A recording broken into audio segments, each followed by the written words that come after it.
Okay, so actually first, just to recap where we're at, we had been trying to take the inverse of this definition for capital X that we got from solving a differential equation. And we had decided to do it a different way than we had in the previous example, which meant that when we were trying to take the inverse Laplace transform of s over s squared plus 16 squared, we broke it up into two pieces so that we could use our convolution property. And remember, way back when we first learned about the definition of the convolution, I had said it follows this definition, but we don't really use it whenever we're taking the Laplace transform in the forward direction, but it's going to come back for us in the backward direction. That's where we're at. We want the solution x of t. It has this convolution definition in it. We need to get rid of that definition by just plugging through that integral real quick.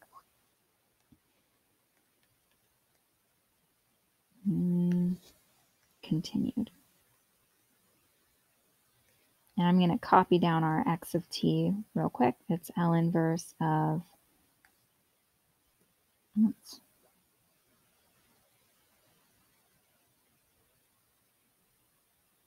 1/4 sine 4t plus the integral from 0 to t of sine 4 tau cosine 4 t minus tau, all integrated with respect to tau.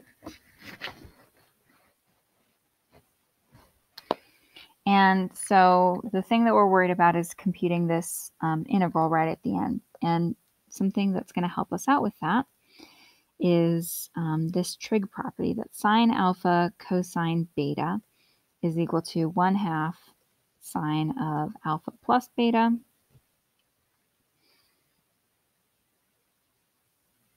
plus sine of alpha minus beta. And for us, we're thinking about alpha being 4 tau, beta being 4 times t minus tau, from cosine and sine inputs right there. And so alpha plus beta is 4 tau plus 4t minus 4 tau. That's just 4t. And alpha minus beta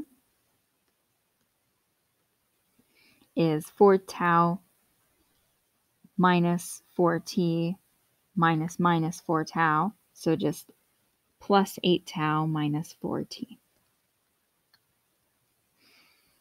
So now what we've got is x of t is equal to 1/4 sine 4t plus the integral from 0 to t of 1/2 sine of 4t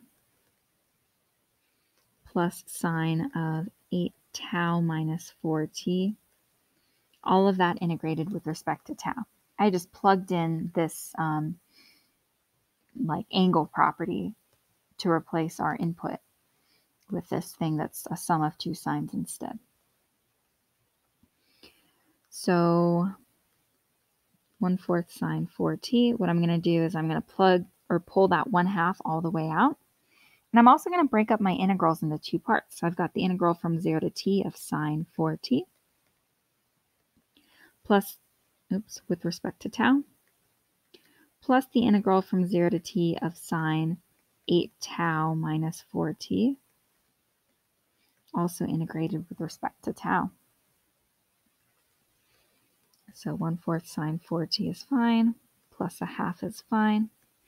And then the integral from 0 to t of sine 4t with respect to tau is going to just be sine 4t times tau evaluated from 0 to t. This is just a constant with respect to tau.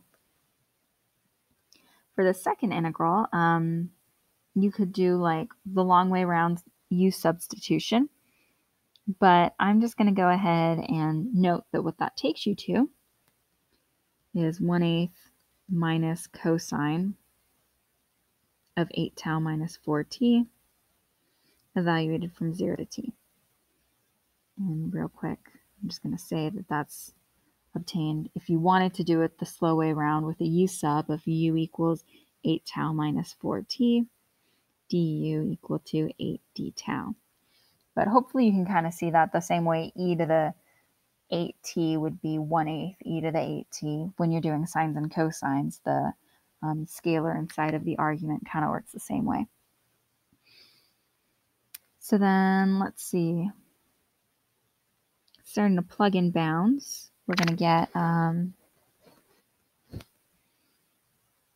sine of 4t times t minus sine 4t times 0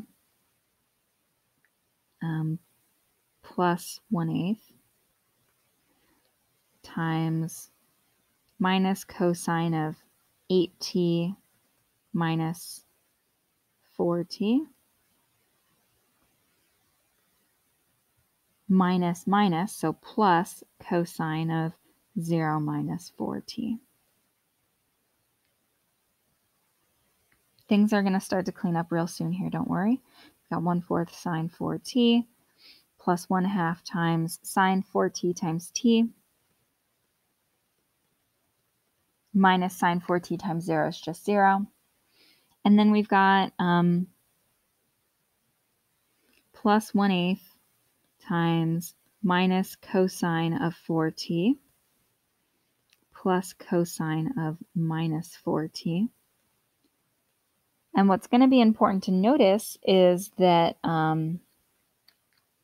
cosine kind of does, this thing, where here's a minus input, there's a plus input, but the cosine, the horizontal distance is the same, or you could think about it in terms of, cosine is the one that looks like this, so its plus and minus arguments are the same. Whatever reasoning you do, cosine of 4t minus cosine of minus 4t is going to cancel out. So we're just going to be left with 1/4 sine 4t plus 1/2 t sine of 4t.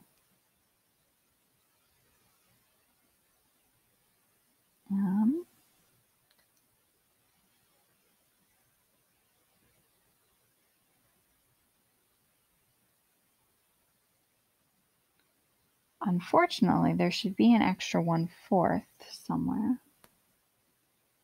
Oh, there's what happened. I lost my 1/4 right there. It didn't look like the solution.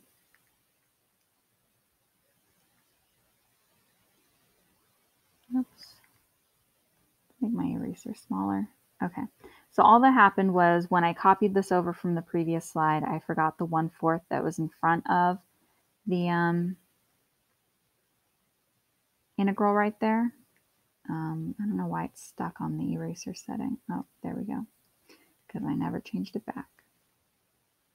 Okay, so there was a 1/4 right there, so I just added the 1/4 back. That means that this 1/2 out front was a 1/8 all along. Sorry to those of you who take neat notes and are very fastidious. Although maybe if you take very neat notes, you caught this whole way through that it should have been a 1/8, and I am just now catching up with you. So our solution ends up being x of t is 1/4 sine 4t plus 1/8 t sine 4t. I'm going to put that in a little box. And then I'm going to show you that we got the same answer right here. When we solved for x of t before, we got that 1/4 sine 4t, 1/8 t sine 4t. But that one we had done with this derivative property instead. This one we did with convolution, but we ended up in the same place. So in the next video, I'll go ahead and talk about like how we had those two different options and maybe the pros and cons of these different approaches we have right now.